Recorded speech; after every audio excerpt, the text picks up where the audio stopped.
여러분, 여러분의 냉장고 안은 건강에 좋은 음식들만 들어있으신가요? 된장찌개 한 그릇, 어제 만든 제육볶음, 견과류 한 봉지, 김치는 김치통에, 막걸리 한 병쯤 있는 집도 있을 거예요. 다 익숙한 음식들이죠. 내가 직접 만든 건강한 집밥이야. 이렇게 생각하면서 드셨을 거예요. 근데 말이죠. 한의학에서는 오래전부터 이런 말이 있었어요. 약과 독은 하나다. 좋은 음식도 때와 상태와 양이 맞지 않으면 몸에 독이 된다는 뜻이에요. 그 말이 딱 지금 우리 냉장고 안 이야기예요. 우리가 믿고 먹어온 반찬, 건강하다고 생각해온 음식들 중에 실제로는 암세포가 좋아하는 환경을 조금씩, 아주 조금씩 매일매일 만들어주고 있는 음식들이 있어요. 그것도 밖에서 우리가 사 먹는 음식이 아닌 집에서 내가 직접 만든 음식 말이에요. 그리곤 냉장고에 잘 보관해둔 것들이죠. 오늘 이 영상을 만든 이유는 그냥 혼자 알기엔 너무 놀라운 이야기들 솔직하게 전해드리려는 거예요. 오늘 이 영상 끝까지 보시면 냉장고 문 여는 순간 달라지실 거예요. 마트 갔을 때 장 보는 종류가 달라질 거예요. 그리고 무엇보다 내가 생각 없이 먹던 음식들에 대한 생각이 완전히 바뀌실 거예요. 그게 오늘 제가 여러분께 드리고 싶은 핵심은 더 건강하게 사실 수 있는 중요한 내용이니까 꼭 끝까지 들어보세요. 아직 구독 안 하신 분들은 지금 구독, 좋아요도 꾹 눌러주세요. 그래야 앞으로도 여러분의 건강을 지키실 수 있으시니까요. 그럼 지금부터 냉장고 안에서 어떤 일이 벌어지는지 가볼게요. 여러분, 암 이야기를 먼저 해보죠. 암 이야기 나오면 사람들이 보통 이렇게 생각해요. 나쁜 음식 먹어서 생긴 거겠지. 아니면 유전이겠지. 아니면 그냥 재수없게 걸렸나 봐.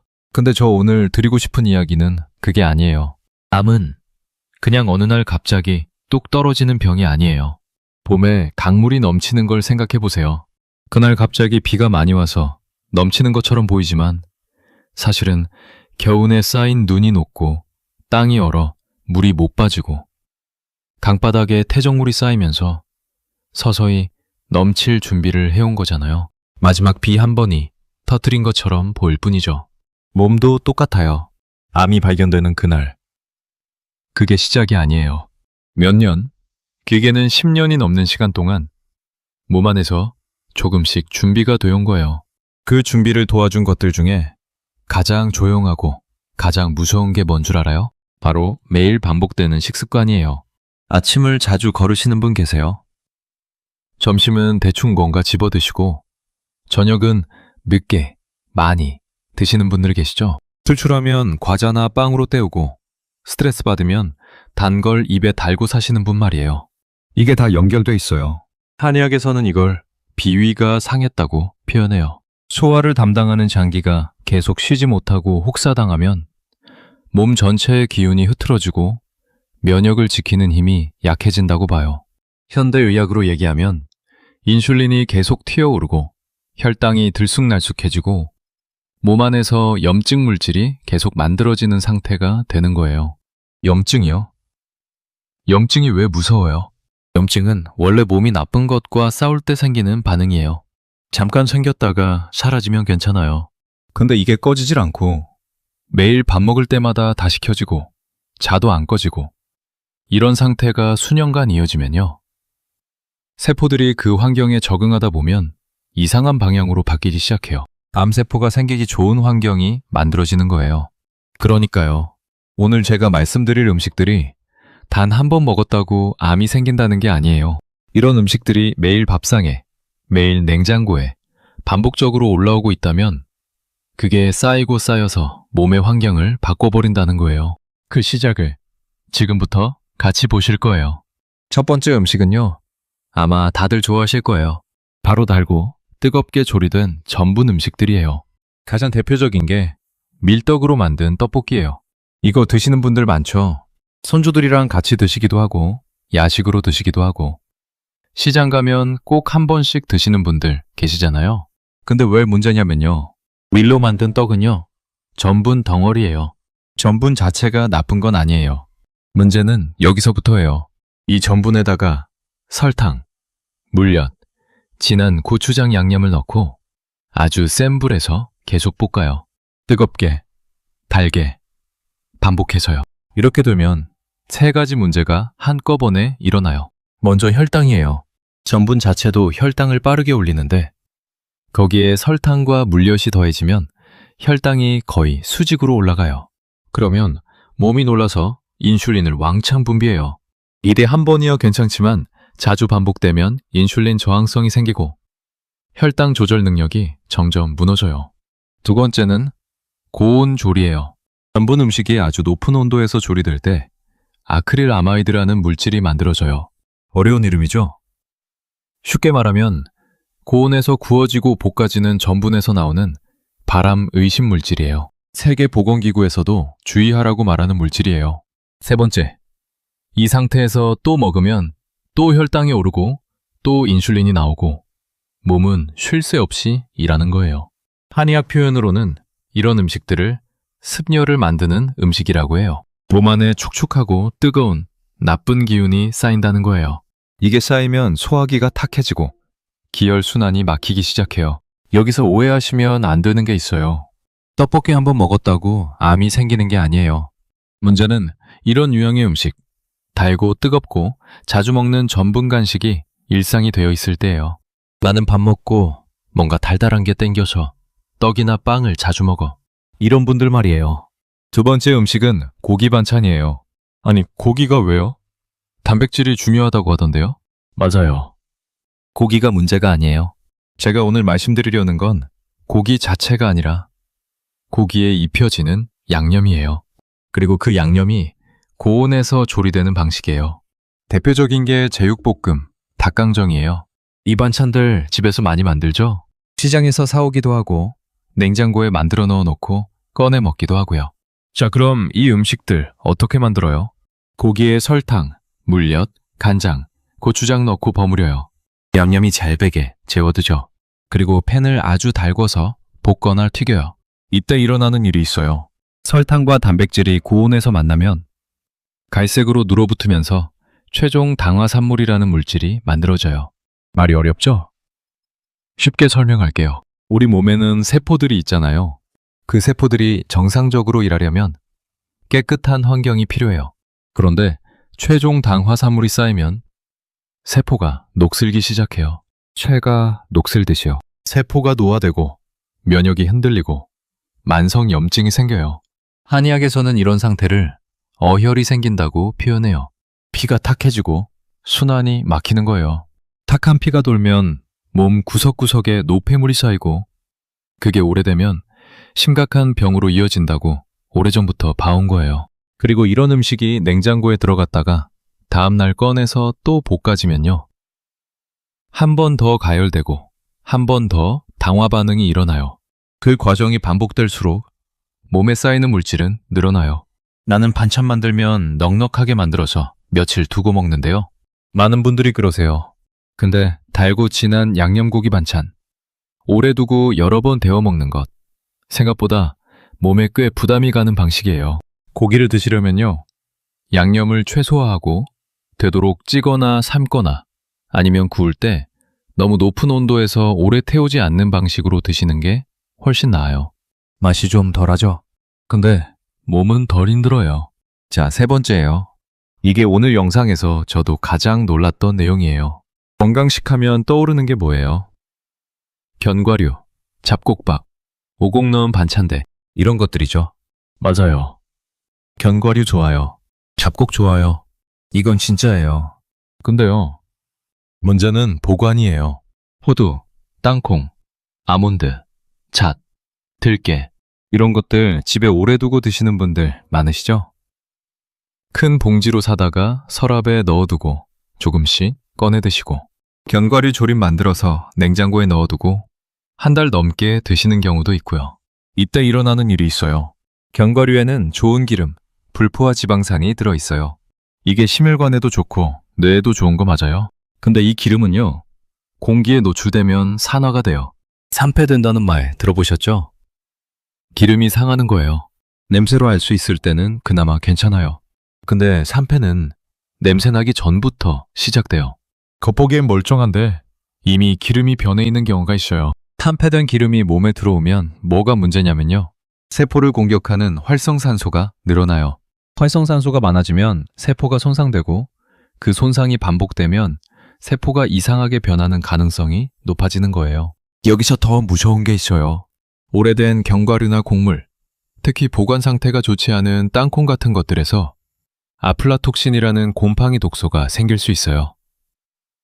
이건 자연계에 존재하는 발암물질 중에서도 아주 강한 축에 들어요. 햄이나 소시지에 들어있는 방부제보다 독성이 강하다고 알려져 있어요. 이게 바로 오늘 제목에 나온 이야기예요. 눈에 안 보여요. 냄새도 안 나는 경우가 있어요. 그냥 멀쩡한 견과류처럼 보이는데 이미 독소가 만들어져 있을 수 있어요. 한의학에서는 이런 상한 음식, 기운이 죽은 음식에 대해 아주 엄격하게 봤어요. 생기를 잃은 음식은 병을 만든다는 말이 있어요. 음식은 신선한 기운이 있어야 몸에 유익하고 그 기운이 사라진 음식은 설령 성분이 그대로라도 몸에 독이 될 수 있다고 봤거든요. 그러니까요. 오늘 당장 집에 있는 견과류, 유통기한 한번 확인해 보세요. 언제 샀는지 기억 안 나는 것들. 냉장고 안에 비닐봉지로 묶어서 오래 보관한 견과류 조림. 이런 거 오늘 정리하셔야 해요. 견과류는 소량씩 밀폐 용기에 직사광선과 열을 피해서 보관하고 되도록 한 달 안에 소진하는 게 원칙이에요. 좋은 음식도 잘못 보관하면 독이 된다. 이거 꼭 기억해 주세요. 지금까지 3가지 음식 이야기 드렸어요. 달고 뜨거운 전분 간식, 달고 진한 양념의 볶음 고기 반찬, 오래 보관된 견과류와 곡물 반찬. 이 3가지가 왜 같이 묶이는지 이제 이야기할게요. 이 음식들은 생긴 것도 다르고 맛도 다르고 만드는 방식도 달라요. 그런데 이것들이 몸에서 만들어내는 결과는 하나로 이어져요.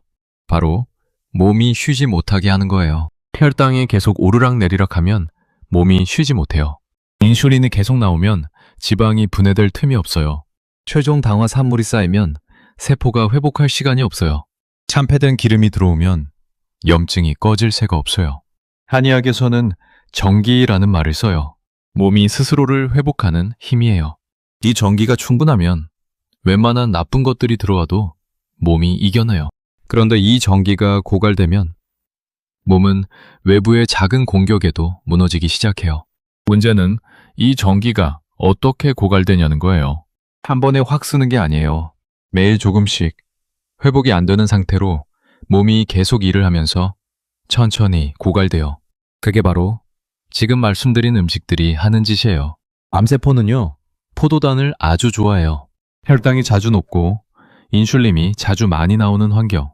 그게 암세포한테는 최고의 식사 환경이에요. 염증이 꺼지지 않는 환경. 세포가 산화 스트레스를 반복적으로 받는 환경. 이런 몸 안의 상태가 암이 자라기 좋은 토양이 돼요. 특정 음식 하나가 암을 만드는 게 아니에요. 이런 음식들로 이루어진 밥상이 매일 반복될 때 몸의 토양이 바뀌는 거예요. 그 토양을 바꾸는 이야기를 지금부터 계속할게요. 김치랑 된장. 우리 밥상에서 빠지는 날이 없죠. 오죽하면 한국인의 발효 음식이라고 세계에서도 인정받잖아요. 건강에 좋다는 거 다들 알고 계시죠? 맞아요. 발효 음식은 장 건강에 좋고 면역에 도움이 되고 유익균을 늘려줘요. 이건 진짜 사실이에요. 저도 부정 안 해요. 근데 문제는 먹는 방식이에요. 김치를 어떻게 드세요? 밥 먹을 때마다 한 접시씩 많이 드시는 분들 많으시잖아요. 김치는 많이 먹어도 돼. 된장국 매일 끓여 먹어도 돼. 이렇게 생각하시는 분들 꽤 계세요. 근데 김치 한 포기에 들어가는 소금량이 어마어마해요. 우리가 하루에 먹어도 되는 나트륨 권장량을 김치 몇 점으로 금방 채워버릴 수 있어요. 나트륨이 많으면 위 점막이 자극을 받아요. 위암 발생률과 나트륨 섭취량은 꽤 오랫동안 연구에서 연관성이 있다고 나오고 있어요. 된장은요? 된장도 소금이 많이 들어가요. 게다가 요즘 시판 된장, 마트에서 파는 된장들 성분표 보신 적 있어요? 방부제, 감미료, 설탕 첨가된 것들 있어요. 전통 된장의 발효 효능을 기대하면서 드시는데 실제로는 그냥 짠 장을 드시고 있는 경우가 있어요. 한의학에서도 소금, 즉 짠 것은 신장을 자극한다고 봐요. 짠 음식이 습관이 되면 몸 안의 수분 대사가 흐트러지고 부종이 생기고 혈압이 올라가고 결국 심장과 신장에 부담이 쌓인다고 오래전부터 경고해 왔어요. 그리고 또 하나, 김치나 된장 자체의 문제가 아니라 이걸 주식처럼 먹는 방식이 문제예요. 우리 밥상을 한번 떠올려 보세요. 밥 한 공기, 된장국 한 그릇, 김치 한 접시, 그리고 반찬 두세 가지. 발효 음식이 이미 밥상의 절반 이상을 차지하고 있어요. 김치를 끊으라는 게 아니에요. 된장을 드시지 말라는 게 아니에요. 다만 이게 주식처럼 맵기 많은 양으로 올라올 필요는 없다는 거예요. 반찬으로, 곁들이는 음식으로, 적절한 양으로 드시는 것. 그게 이 음식들의 제자리예요. 그리고 시판 제품보다는 집에서 담근 것, 아니면 믿을 수 있는 전통 방식으로 만든 것을 소량씩 드시는 쪽이 훨씬 낫습니다. 막걸리 좋아하시는 분들 많으시죠? 특히 어르신들 중에 막걸리 한두 잔은 건강에 좋다고 알고 계신 분들 꽤 많아요. 막걸리는 발효 음식이잖아요. 유산균도 있고 효모도 있고 전통 방식으로 만든 건데 뭐가 나빠요? 이렇게 말씀하시는 분들이요. 근데 딱 한 가지. 이거 하나만 기억하셔야 해요. 막걸리에 발효 성분이 있는 건 맞아요. 유산균도 있고 몸에 이로운 성분도 일부 있어요. 그건 맞는 말이에요. 문제는 알코올이에요. 알코올은요, 간에서 분해되면서 아세트알데히드라는 물질이 만들어져요. 이게 세계보건기구에서 분류한 1급 발암 물질이에요. 1급이요. 이게 무슨 뜻이냐면 암을 일으킨다는 증거가 충분히 확립된 물질이에요. 가능성이 있는 게 아니라 확인된 거예요. 막걸리에 좋은 성분이 있어도 그 좋은 성분이 알코올의 해를 상쇄할 수는 없어요. 좋은 것과 나쁜 것이 같이 들어오면 나쁜 것이 없어지는 게 아니라 둘 다 몸에 영향을 줘요. 한의학에서도 술, 즉 주독에 대해서 아주 엄하게 봐요. 술은 몸을 일시적으로 덮이고 기운을 돌게 하는 것처럼 느껴지지만 실제로는 간의 해독 기능을 혹사시키고 몸 안의 진액을 말려버리고 오래되면 간 기능이 무너진다고 봤어요. 특히 회복이 필요한 몸, 나이가 드신 분들의 몸에는 술이 훨씬 더 큰 부담으로 작용한다고 봤어요. 발효라는 이유로 막걸리를 건강음료처럼 드시고 있다면 그 생각은 오늘 바꾸셔야 해요. 전통 발효 음식의 장점을 원하신다면 술보다는 된장, 청국장, 나토 같은 음식에서 그 효능을 찾으세요. 알코올 없이도 발효의 장점을 충분히 얻을 수 있어요. 막걸리 한 잔 가끔 배시는 걸 완전히 못 드시게 하려는 게 아니에요.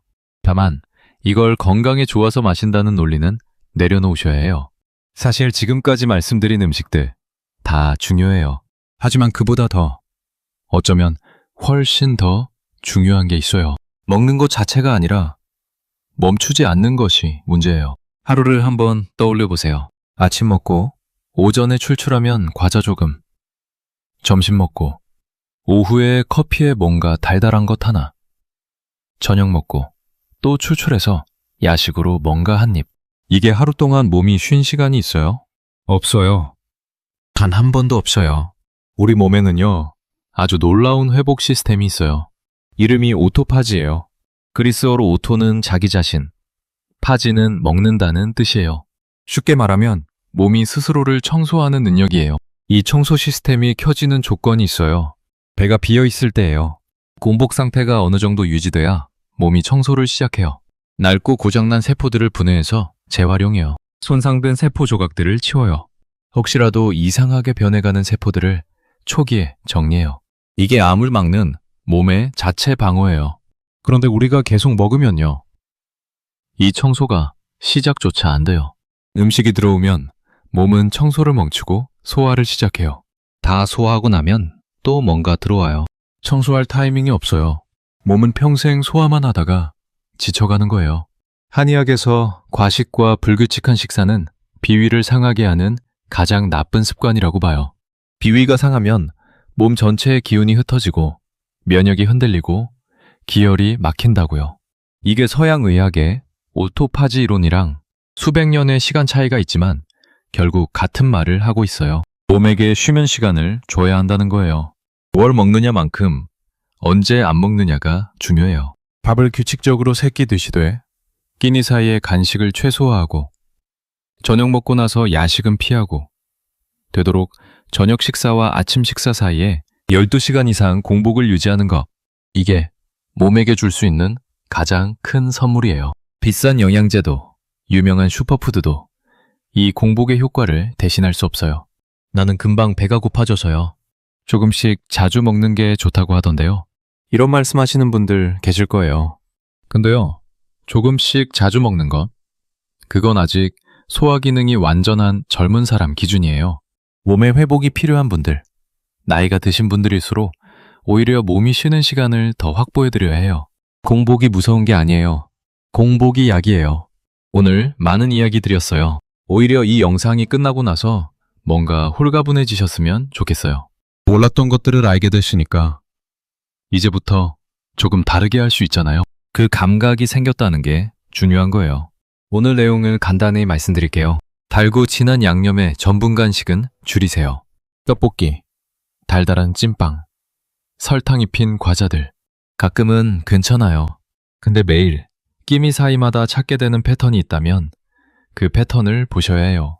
달고 진한 양념으로 볶고 튀긴 고기 반찬. 만들어서 오래 두고 여러 번 데워 드시는 것 조심하세요. 고기는 가능하면 담백하게 찌거나 삶는 방식으로 드시는 게 훨씬 나아요. 견과류는 좋은 음식이에요. 단, 신선한 것으로 소량씩 밀폐해서 보관하고 오래된 것은 미련 없이 버리세요. 좋은 음식도 상태가 나쁘면 독이 된다는 거 오늘 꼭 기억하세요. 김치와 된장 계속 드세요. 근데 맵기 많은 양을 주식처럼 드시는 건 죽이세요. 반찬은 반찬 분량으로요. 막걸리는 발효 음식이 아니라 술이에요. 그 기준으로 접근하세요. 그리고 가장 중요한 것, 몸에게 쉬는 시간을 주세요. 간식, 야식, 습관적인 군것질을 줄이고 공복 시간을 조금씩 늘려나가세요. 암을 막는 시작은 비싼 슈퍼푸드나 유명한 영양제가 아니에요. 매일 반복하는 식탁을 다시 보는 것. 거기서 시작돼요. 오늘 이 영상이 여러분 밥상에 조그만 변화 하나를 만들어 드릴 수 있다면 저는 그걸로 충분해요. 영상 보시면서 도움이 되셨다면 좋아요 한번 눌러주시고 주변에 이 정보 필요하신 분들께 공유도 해주세요. 저는 다음 영상에서 또 찾아올게요. 건강하게 지내세요. 감사합니다.